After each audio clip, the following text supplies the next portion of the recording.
ప్రభు అని పాదములు కొందరములు స్తోత్రములు ఆయన.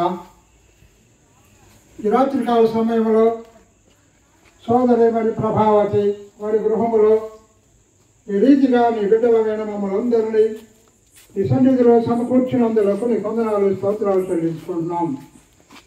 ప్రభుదాస్ తన జీవిత యాత్రను ముగించుకొని లోకాన్ని విడిచి మీ పిలుపొందుకొని వెళ్ళి ఉన్నారు. మీకు 3 సంవత్సరములు గడిచిపోయి 4వ సంవత్సరంలో ప్రవేశపెట్టిన రీతిగా కోరికను ఏర్పాటు చేయబడి ఉండగా కోరికలో మీరు ఉండండి నాయన. తంగలంచు నుండి యాడిక నుండి రేపల్లి నుండి మా ప్రియులను వారి ప్రయాణంలో క్షేమంగా ఉండి మా మధ్యకు తోడుకొని వచ్చినందుకు నీ వందనాలు స్తోత్రాలు చెల్లించుకుంటున్నాం.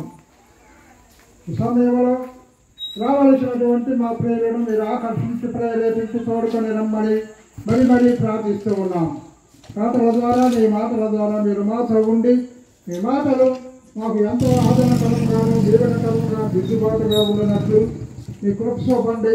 మరి ముఖ్యంగా ఈ కుటుంబాన్ని మీ చేతులకు అప్పచెప్పుకుంటూ కుటుంబంలో ఉంటున్నటువంటి ప్రతి అవసరత ప్రతి ఒక్కరిని మహిమలో తీర్చమని ఈ కోరికల సాధన అంధకార చీకటి శక్తులను యేసు క్రీస్తు నామములో బంధించమని కోరికను ఆది నుండి అంతవరకు మీరే ఉండి జరిగించి మాట్లాడమని మా ప్రభువును మా రక్షకుడును త్వరలో రానయ్యున్న యేసు క్రీస్తు అతి శ్రేష్టమైన నామంలో ప్రార్థించి అడిగి వేడుకుంటున్నాం ప్రభువా.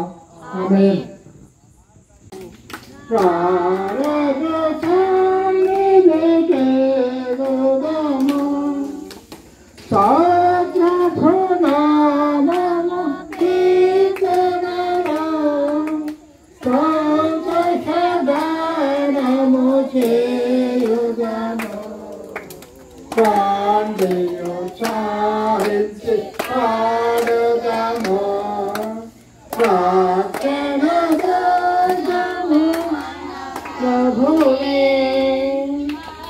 ప్రభువే మహాదేవుడు ఘన మహాత్మ్యము కలరాజు భూమియు భాగపు భూధర శిఖరము కాయనలే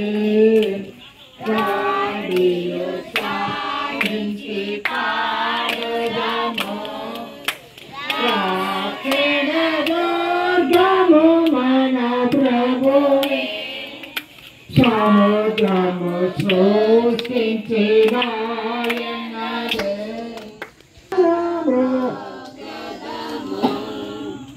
ఆయన మాటలు అయ్యలే మనకెంత మేలగును సాహించి పాడుదము రాక్షణ దోర్గం మన ప్రభువే తండ్రి కుమార శుద్ధాత్మకును దగ్గు సుచి మహిమ కలుగుగాక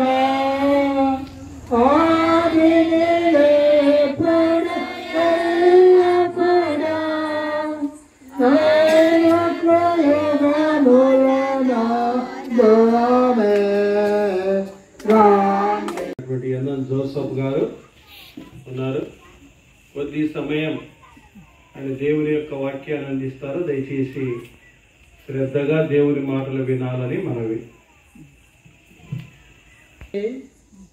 ఈ కూడికకు వచ్చిన మీ అందరికీ యేసుక్రీస్తు ప్రభు నామములో వందనములు చెప్పుచున్నాం.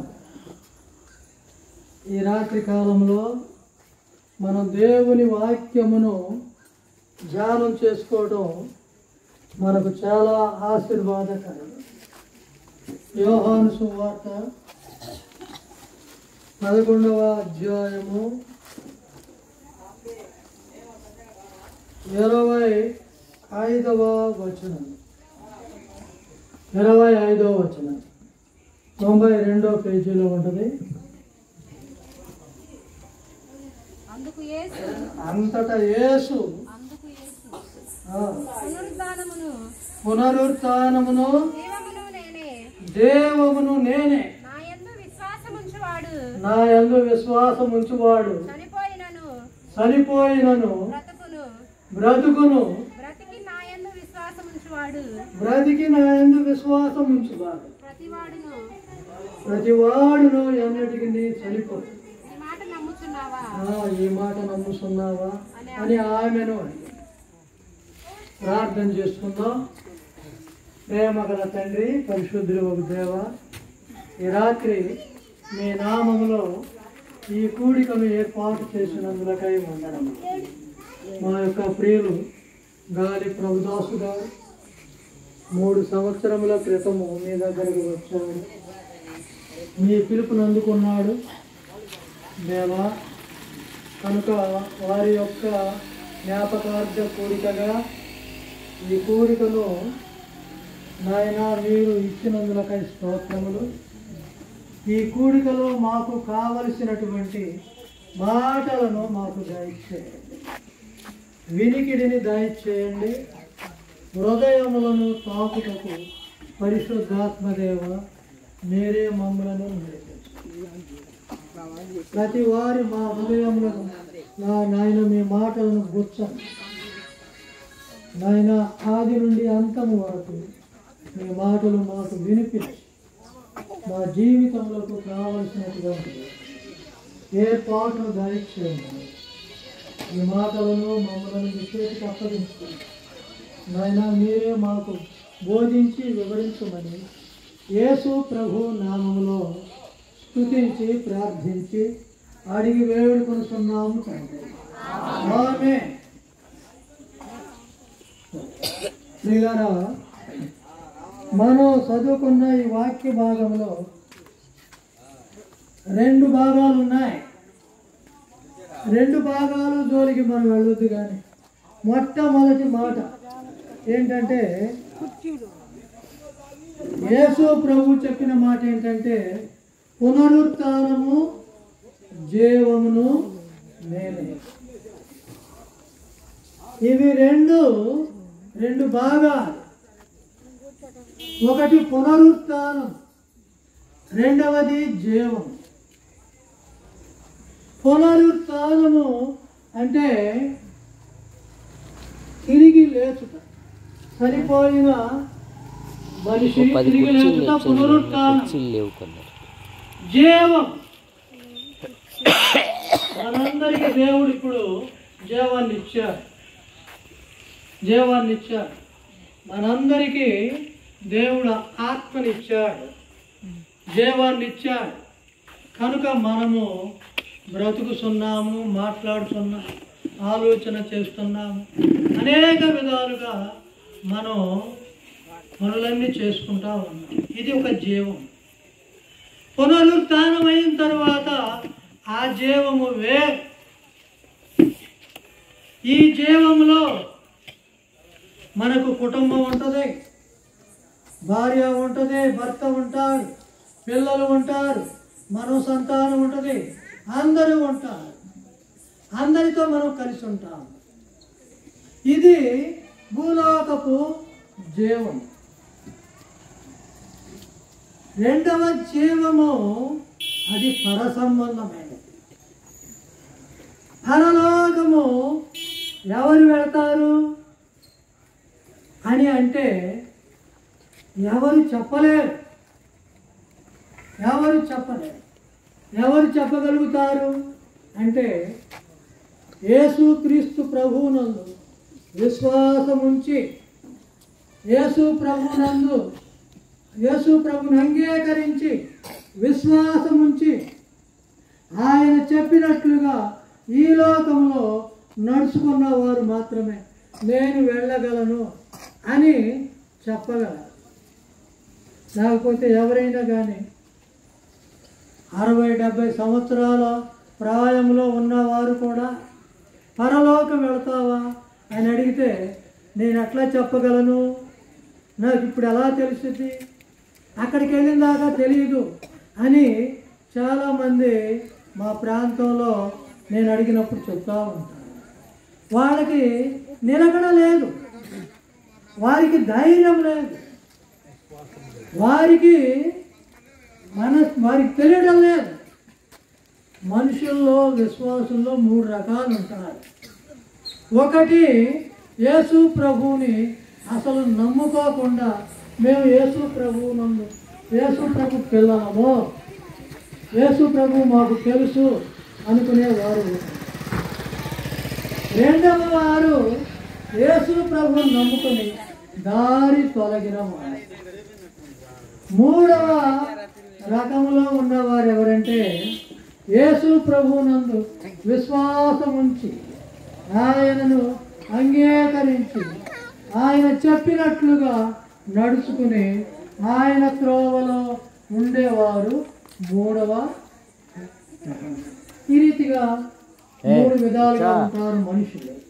ఈ 3 విధాలైన వారందరూ కూడా ఏమనుకుంటారంటే యేసు ప్రభు మా దేవుడనే చెప్తారు, యేసు ప్రభు మా దేవుడనే చెప్తారు. అది మాత్రం ఖచ్చితంగా చెప్తారు, మా దేవుడు యేసు ప్రభు. కానీ పరలోకం వెళ్తావా అని అడిగితే నేను చెప్పలేనంట. అయ్యా ప్రార్థనకు రావట్లేదండి అంటే పనులు ఉన్నాయని సాకులు చెప్తారు. ఎన్నాడవుతుందయ్యా ప్రార్థనకి వెళ్ళి ఎన్నాడవుతుందంటే వెళ్ళానండి, ఈ మధ్య వెళ్ళానండి, కొన్ని పనులు ఆగిపోయానండి అని చెప్తారు. మరి యేసు ప్రభు దగ్గర అక్కడ చెప్పడానికి వీలు ఉండదు. ఇక్కడ మానవులమైన మనకు నేను మిమ్మల్ని మోసం చేయవచ్చు, మీరు నన్ను మోసం చేయవచ్చు. ఈ భూలోకంలో మానవులమైన మనం ఒకరికొకరు మోసం చేసుకుంటా చలామణి అవుతాం. కానీ దేవుని దృష్టిలో మాత్రం చలామణి అవ్వలేము. ఎందుకనంటే దేవుడు మనకు ఆ పైనున్న ఆకాశాన్ని కిందున్న భూమిని మనకేం చేశాడంటే సాక్షులుగా పెట్టాడు. చూడండి, ఆ మాట చెప్తాను, చూపిస్తాను. ద్వితీయోపదేశ కాండం చూడండి. ద్వితీయోపదేశ కాండము 28వ అధ్యాయము 31వ అధ్యాయం 173వ పేజీలో ఉంటుంది. చూడండి, 31వ అధ్యాయము 28వ వచనం చివరి భాగం నేను చదువుతాను. చూడండి, చివరి భాగం ఏముందంటే ఆకాశమును భూమిని వారి మీద సాక్షులుగా పెట్టి నేను ఈ మాటలను వారి వినికిడిలో చెప్పేదను అని ఆ రోజున ఇశ్రాయేలులకు మోషే గారు తాను సరిపోతున్న ముందు అందరినీ పిలిచి దేవుడు చెప్పిన మాటలు చెబుతా పైనున్న ఆకాశాన్ని కిందున్న భూమిని వారికి సాక్షులుగా పెట్టారు. అంతేకాదు మనం యోబు గ్రంథంలో చూస్తే ఇంకా బాగా ఉంటుంది. చూడండి, యోబు గ్రంథము అది 28వ అధ్యాయం. యోబు గ్రంథము 28వ అధ్యాయము 20వ అధ్యాయం 20వ అధ్యాయం 27వ వచనం 20వ అధ్యాయం 27వ వచనం ఆకాశము వారి దోషమును బయలుపరచు, భూమి వారి మీదకి లేచును. చూడండి, ఇలా భూమి ఆకాశాన్ని దేవుడు ఎందుకు సాక్షులుగా పెట్టాడంటే రేపు మనం పైకి వెళ్ళిన తర్వాత నీవు ఫలానా దినాన ఈ తప్పు చేశావు, నీవు ఈ మాట అన్నావు, ఈ ఆలోచన చేశావు అని దేవుడు అడిగినప్పుడు అబ్బే అది నాది కాదండి, నేను చేయలేదండి, నేను ఎరగనండి, నాకు అసలు తెలియదండి అని మానవులతో అంటాం. కానీ ఆ రోజున మనం అబద్ధం ఆడితే ఏ భూమి కింద నుంచుని అబద్ధం ఆడేమో ఆ ధూళి పైకి లేచి నేను సాక్ష్యం వచ్చింది. ఆకాశం మన నెత్తిన మీద ఉన్న ఆకాశం ఎప్పుడైతే మనం అబద్ధం ఆడామో నేను నీ తల మీద లేనా అని ఆకాశము మన మీద సాక్ష్యం చెప్పేది. భూమి చెప్పింది, ఆకాశం చెప్పింది. మనుషులు చెప్పలేరు. మనుషులు ముఖాలు చూసి మాటలు దాట వేస్తూ ఉంటారు, చేసిన తప్పులు దాట వేస్తూ ఉంటారు. కానీ దేవుని దగ్గర ఈ యొక్క ఆటలు సాగవు. మనుషుల దగ్గర సాగుతాయి కానీ దేవుని దగ్గర మాత్రం సాగవు. అయితే ఇప్పుడు మనకున్నటువంటి మాటలు ఏంటంటే, ఈ యోహాను సువార్తలో ప్రభు చెప్పింది ఏంటంటే, పునరుత్థానమును జీవమును నేనే. ఈ పునరుత్థానం తరువాత ఇచ్చే జీవము ఎలా ఉంటుందంటే ప్రియులారా, ఆ జీవము పరలోకి వెళ్ళిన తరువాత పరిస్థితులన్నీ మారిపోతాయి. భర్త ఒక చోట ఉంటాడు, భార్య ఒక చోట ఉండొచ్చు, పిల్లలు ఒక చోట ఉండొచ్చు, తల్లులు ఒక చోట ఉండొచ్చు. ఎందుకని అంటే ఈ భూలోకంలో వారు చేసిన పనులను బట్టి, వారు మాట్లాడిన మాటలను బట్టి, వారి జీవించిన జీవితమును బట్టి దేవుడు పరలోకములో పరిస్థితులను ఏర్పరుచుతారు. ఎక్కడ మనకి బాగా ఉన్నవాళ్ళు 2 అంతస్తులు డాబా వేసుకుంటారు, 3 అంతస్తులు వేసుకుంటారు కదా, బాగా శుభ్రంగా చేసుకుంటారు. లేని వాళ్ళు గుడిసెల్లో ఉండేవాళ్ళు ఉన్నారు, డాబాల్లో ఉండేవాళ్ళు, పెంకుటిల్లో ఉండేవాళ్ళు ఉన్నారు కదా, ఇక్కడ మరి రేకు షెడ్లో ఉన్నవాళ్ళు ఉన్నారు. మనందరం అలా ఉన్నవాళ్ళమే. పరలోకములో కూడా ఎక్కడ నీవు దేవుని కొరకై ఎంత ఖర్చు పడితే పరలోకంలో నీకు అంత గొప్ప డాబా వచ్చింది, అంత గొప్ప పరిస్థితిని దేవుడు ఏర్పరుస్తాడు. అది ఈ భూలోకంలోనే నీవు సంపాదించిన డబ్బు కానీ, నీ యొక్క శాఖని, నీ యొక్క మరి సమయమును నీవు మనం ఖర్చు పెట్టాలి. నీవే కాదు, మనం అందరము కూడా దేవునికి ఖర్చు అయిపోవాలి. దేవునికి ఖర్చు అయిపోవాలి. దేవునికి ఖర్చు అయిపోయిన వాళ్ళు పరలోకంలో గొప్ప పరిస్థితులలో ఉంటారు. ఒకసారి ఒక ఆయన ఇలా చెప్తూ ఏం చెప్పాడంటే, భూలోకంలో మంచి ధనవంతుడు పరలోకం వెళ్ళాడంట. వెళ్ళినప్పుడు అయ్యా నాకు ఇచ్చే డాబా ఏది అని అడిగాడు.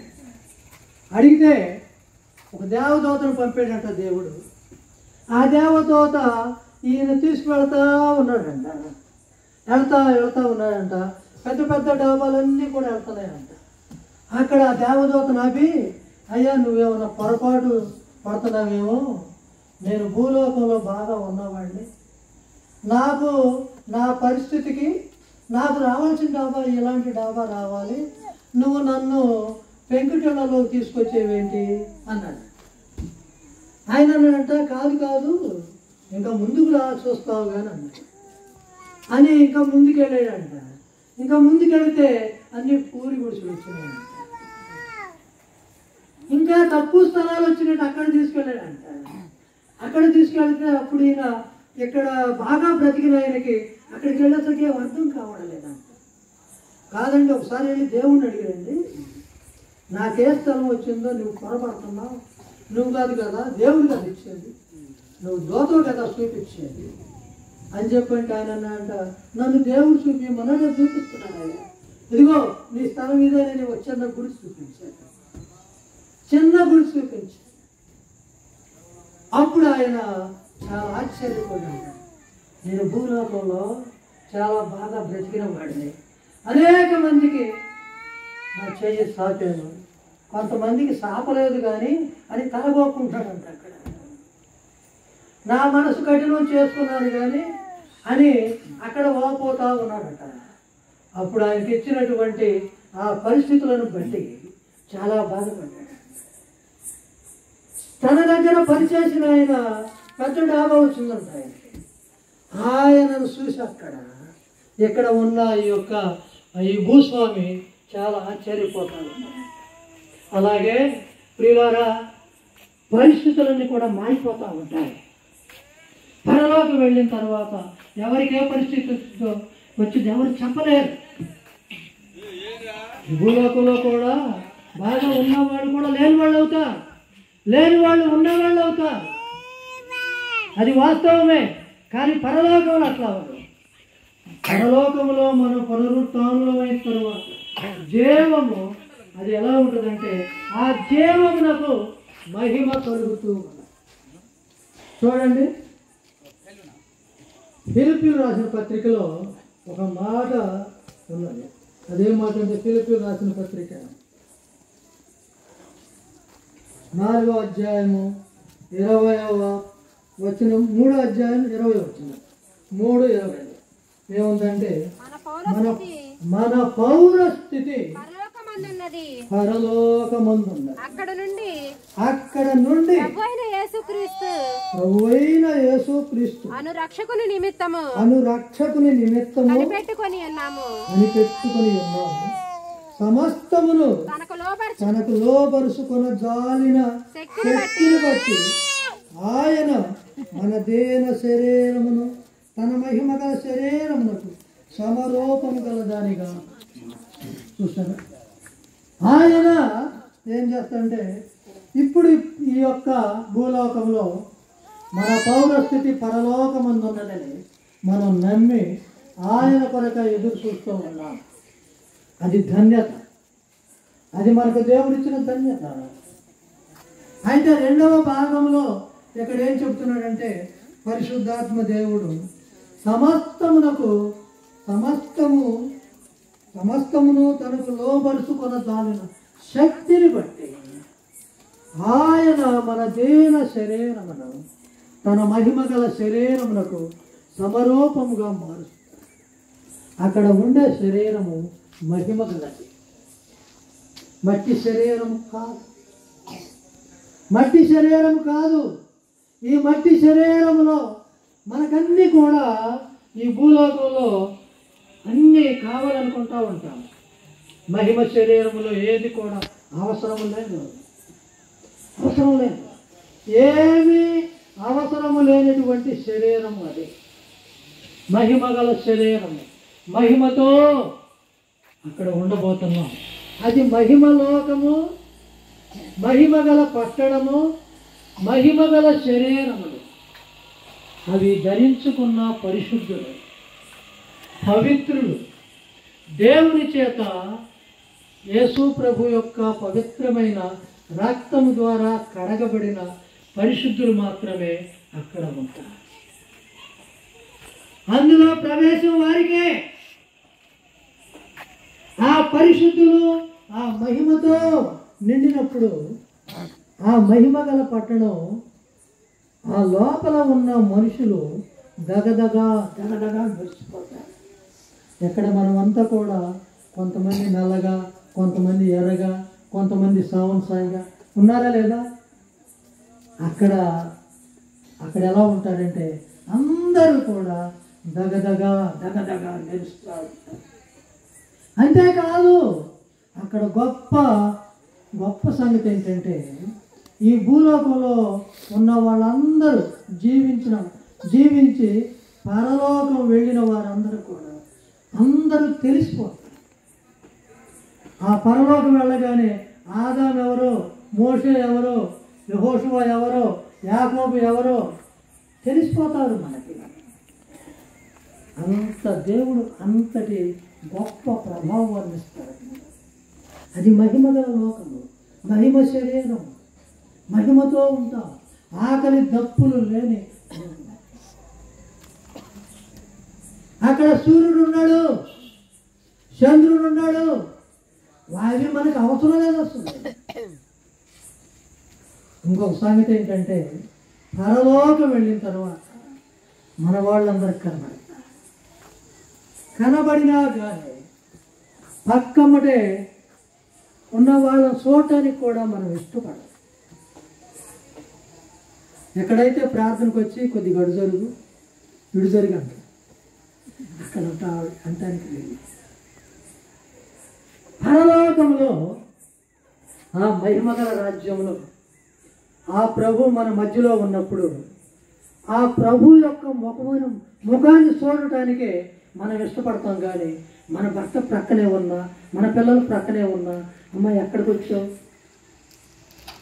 నువ్వు ఈ లోకం రాగానే, నువ్వు చచ్చిపోగానే మీ నాన్న ఎంత ఏడ్చాడు, మీ అమ్మ ఎంత ఏడ్చింది, నీ పిల్లలు ఎంత ఏడ్చారు అని చెప్పుకోవటానికి వీలు ఉండదు. అక్కడ ఎక్కడైతే చెప్పుకుంటావా లేదా? ఇక్కడ చెప్పుకుంటాం. ఎందుకు చెప్తున్నానంటే వస్తుందిలే, లేదా వినపడుతుంది. వినపడుతుంది కానీ ఆపనయ్యా.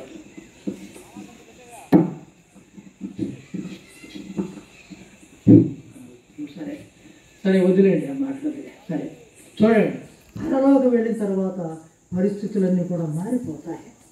ఎందుకనంటే ఎందుకు పక్కమ్మటే వాళ్ళను చూడకుండా ఉండాలని అనిపించింది మనకు. ఎందుకని అంటే పరలోకి వెళ్ళిన ప్రజలు ఏ రక్తమైతే, ఏ పవిత్ర రక్తము మనలను కడిగి పరిశుద్ధపరచినదో ఆ దేవుని యొక్క ముఖ చూడటమే మనకు సంతోషంగా ఉంటుంది. ఇప్పుడు ఎక్కడికి ప్రధానమంత్రి గారు వచ్చారనుకోండి, అప్పుడు ఆయన్నే చూస్తామా, మనం మన పిల్లల్ని మనమే చూసుకుంటామా? చెప్పండి. ఆయన్నే చూస్తాం కదా, ఆయన మాటలు వింటాం కదా, ఆయన ఏం చెప్తున్నాడో మన కళ్ళన్నీ అటే ఉంటాయి. ఇల్లు కూడా మర్చిపోతాం, అన్నీ మర్చిపోతాం. అలాగే పరలోకం వెళ్ళిన తరువాత పరిస్థితులన్నీ మారిపోయి యేసు ప్రభువుని చూస్తాం. ఆ పరలోకంలో ఈ భూలోకం నుండి వెళ్ళినటువంటి తన దాసులు, తన పిల్లలు, తాను రక్తంతో కొనబడినటువంటి జనాంగము ఆయనను స్తుతిస్తూ ఉంటారు. చూడండి, ప్రకటన గ్రంథంలో చూడండి. ప్రకటన గ్రంథంలో ఏముందంటే 22వ అధ్యాయంలో 4వ వచనంలో 241వ పేజీలో ఏముందంటే, ఆయన దాసులు ఆయనను సేవించుచు ఆయన ముఖ దర్శనము చేయుచుందురు. ఆయన నామము వారి నొసళ్ళ యందు ఉండును. చూసారా, ఆయన నామము వారి నొసళ్ళ యందు. ఎఫెసీ పత్రిక 1:13లో మనకు పరిశుద్ధాత్మ దేవుడు ముద్రిస్తారు. ఈ ముద్ర పరలోకంలో మనకు తెలబడతాయి. పరలోకం వెళ్ళిన తర్వాత ఆయన నామము మన నొసళ్ళ యందు ముద్రించుకున్న మనము ఆయనను స్తుతించుతూ ఉండే బృందంలో కలిసిపోతాం. మనకంటే ముందు వెళ్ళిన మన సహోదరులందరూ కూడా ఆయనను స్తుతిస్తూ ఉన్నారు. రేపు మనం వెళ్ళిన తర్వాత కూడా అలాగే స్తుతించాలి. అలా స్తుతించడానికే, అలా ఘనపరచడానికే, అలా ఆయనను మహిమపరచడానికే మనందరినీ దేవుడు ఎన్నుకొని ఆయన రక్తంలో కడిగాడు. అయితే ఇంకో మాట ఏంటంటే, ఈ యొక్క ప్రకటన గ్రంథంలో చూడండి, మరి 22వ అధ్యాయంలో 7వ వచనంలో ఏముందో, 7వ వచనము, ఇదిగో నేను త్వరగా వచ్చుతున్నాను. 3 సార్లు ప్రకటన గ్రంథం 22వ అధ్యాయంలో ప్రభు వస్తానని తెలుపుతున్నాడు. ఆ మాటలు నేను చెప్పి ముగిస్తాను. ఇదిగో నేను త్వరగా వచ్చుతున్నాను అని చెప్పిన తరువాత అక్కడేమన్నాడంటే, ఈ గ్రంథంలోని ప్రవచన వాక్యములను గైకొని వారు ధన్యులు. అనగా బైబిల్ చదువుకొని బైబిల్లో ఉన్న మాటలు ప్రకారముగా మనం నడుచుకొనిన వారు ధన్యులు. అలా నడుచుకోవాలని దేవుడు మనల్ని హెచ్చరిస్తూ ఉన్నాడు. రెండవదిగా చూడండి, 12వ వచనము. ఇదిగో త్వరగా వచ్చుచున్నాను. వాని క్రియ చొప్పున ప్రతి వానికిచ్చుటకు నేను సిద్ధపరచిన జీతము నా యొద్ద ఉన్నది. దేవుడు సిద్ధపరచిన జీతము తన యొద్ద ఉన్నది, మనకిచ్చిన జీతం. అంతకుముందు ఏం చెప్తున్నాడు అంటే 11వ వచనంలో చూడండి ఏమనుందంటే, కాలము సమీపమై ఉన్నది, అన్యాయము చేయువాడు ఇంకను అన్యాయమే చేయనిము, అపవిత్రుడైన వాడు ఇంకనూ అపవిత్రుడుగానే ఉండనిమ్ము. నీతిమంతుడు ఇంకనూ నీతిమంతుడుగానే ఉండనిమ్ము. పరిశుద్ధుడు ఇంకనూ పరిశుద్ధుడుగానే ఉండనిమ్ము. ఇదిగో త్వరగా వచ్చుతున్నాను. ఈ మాటలని చెప్పి ఈ మాట అంటున్నాడు. ఏమంటున్నాడు? అన్యాయం చేసేవాడు ఇంకనూ అన్యాయం చేయలేదు, నువ్వు చేస్తూ ఉంటాడు. అన్యాయస్తుడు అన్యాయంగానే ఉంటాడు. నీతిమంతుడు అయిన నీవు, ప్రభువు నమ్ముకున్న నీవు వాడిని చూస్తూ ఉండడు. అంతే. ఇప్పుడు న్యాయం ఎక్కుకుందా, న్యాయం ఎక్కుకుందా? లోకంలో ఏముంది? అన్యాయం ఎక్కువ. న్యాయస్తులైన వారు ఏం చేయాలి? మౌనంగా ఉండాలి, మౌనంగా ఉండాలి. ఎందుకని? మనం వాళ్ళని అనటానికి అర్హులం కాదు. మనం ఎవరమే? పరలోకం వారు. మనం ఈ లోకంలో మనం సరిపోయిన వారం. ఈ లోకంలో మనం సరిపోయిన వారం. మనం బ్రతకూడదు. మళ్ళీ మనం బ్రతకూడదండి. ఒకసారి తెనాలిలో ఒక వాక్యం చెప్పినప్పుడు ఒక సహోదరుడు బాగా మంచి విశ్వాసైన సహోదరుడు వాక్యం చెప్పినప్పుడు ఒక ఆయన నమ్ముకున్నాడు. ఒక అతను నమ్ముకున్నాడు, కుర్రోడు బాగా యవనస్తుడు నమ్ముకున్నాడు. ఆ తరువాత కొన్నాటికి ఆయన ఇంట్లో ఒత్తిడి, ఆ ఒత్తిడి వల్ల చాలా ఉంటుంది. లొంగిపోకుండా ఆయనకి ఆ హృదయంలో కోరికలు పుడుతున్నాయి అన్నమాట. ఆయన అన్నాడు, ఆ వాక్యం చెప్పిన ఆయన దగ్గరికి వెళ్ళి, అన్న నాకు ఒకసారి సినిమా చూడాలనిపిస్తుంది అన్న అన్నాడు. ఏమైనా ఉన్నాయా అని నేను అడిగాడు. ఇంకేమన్నా అంటే అన్న ఒకసారి బర్కిలీ సిగరెట్ కావాలనిపిస్తుంది అన్న అని అన్నాడు. ఒకటేమో బర్కిలీ సిగరెట్, రెండోదేమో సినిమా. ఈ ఒక్కసారి చూసి నేను ఎప్పుడు చూడన్నా అన్న, దీనికి నాకు పర్మిషన్ ఇవ్వన్నా అని ఆయన దగ్గరికి వెళ్ళి పర్మిషన్ అడిగాడు. ఓ అలాగండ్రా, సరే ఎలా వెళదాం అని చెప్పని ఆడు చేయి పట్టుకుని ఆ చిన్న ఊరిలో కూడా వెళతా ఉంటే అక్కడికి వెళ్ళిన తర్వాత కొంత దూరం వెళ్ళిన తర్వాత ఒక ఆయన సరిపోయి పడుకోబెట్టాడు. పడుకోబెట్టినప్పుడు ఈయన ఇట్లా చేయి పట్టుకుని, అరే నువ్వు 2 సిగరెట్లు కొనుక్కురా, ఆయన నోట్లో ఒకటి పెట్టు, నువ్వు ఒకటి ఆయన పెట్టి నోట్లో పెట్టి ఆయన కాలం మనం తర్వాత నువ్వు కాదు.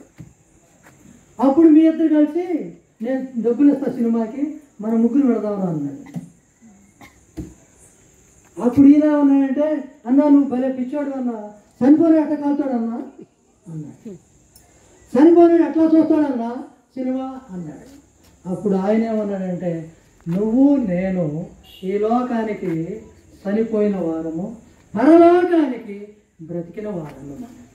కనుక పరలోక సంబంధమైన మనము అన్యాయం చేయకూడదు, అక్రమం చేయకూడదు, ఈ లోకంలో ఉన్నవి ఏ చేయకూడదు అని ఆయనకు ఆ మాట చెప్పాడు. అలాగే ప్రియులారా, ఈ లోకంలో మనము చనిపోయిన వారు, పరలోకపు దృష్టిలో బ్రతుకున్నవారు. ఇక్కడ ప్రభు అంటున్నాడు, నీతిమంతుడుగానే ఉన్నాయి. అయితే ఇదిగో వారందరి కొరకు నేను త్వరగా వస్తున్నాను, సిద్ధపరచిన జీతము నా దగ్గర. నువ్వు భయపడబాకు, నీకు సిద్ధపరచిన జీతం నేను తీసుకొస్తాను అని ప్రభు కేక వేస్తా ఉన్నాడు. 3వదిగా ఎక్కడ ఉందంటే 20వ వచనములో ఉంది. ఈ సంగతులన్నీ నన్ను గూర్చి సాక్ష్యం ఇచ్చువాడు, అవును త్వరగా వచ్చుచున్నానని చెప్పుచున్నాడు. ఆమేన్. ప్రభువైన యేసు రమ్ము. ఈ రాత్రి కాలంలో మనం ఏం నేర్చుకోవాలంటే, ప్రభువైన యేసు రమ్ము అని పిలిచేటట్లుగా ఆ పై అంతస్తుకు ఎక్కాలి. ఆ పై మెట్టుకు ఎక్కాలి. మనం ఏ మెట్లో ఉన్నా క్రైస్తవులు మనం పరలోకమునకు చెందిన వారు, భూలోకానికి చనిపోయిన వారు, పరలోకమునకు బ్రతికిన వారు.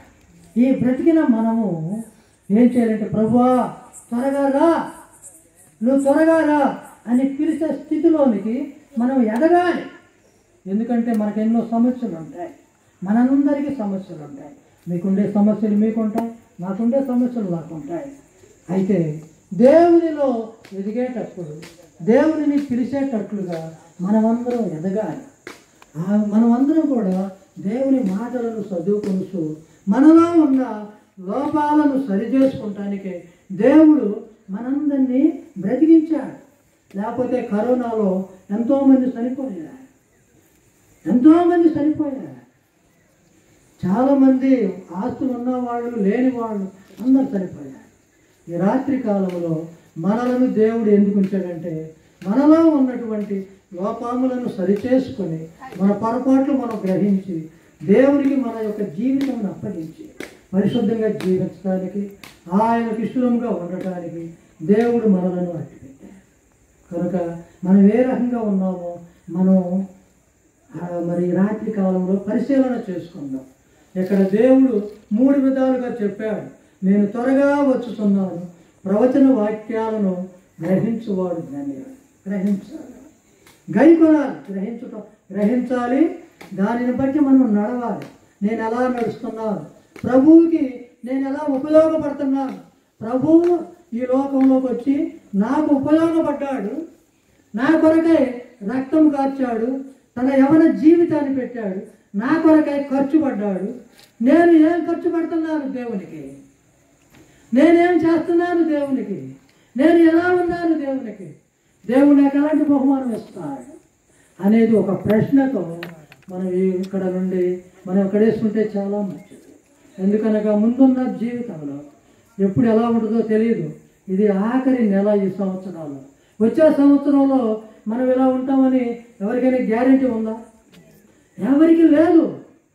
ఈ సంవత్సరం ఆరంభంలో కూడా మనకు లేదు. నవంబర్లో ఎలా ఉంటాయో, ఏ పరిస్థితుల్లో ఉంటామో, ఇక్కడ ఇంతమంది మనందరం ఉంటామని, నేను ఇక్కడికి వస్తానని నేను అనుకున్నాను, నాకు తెలియదు.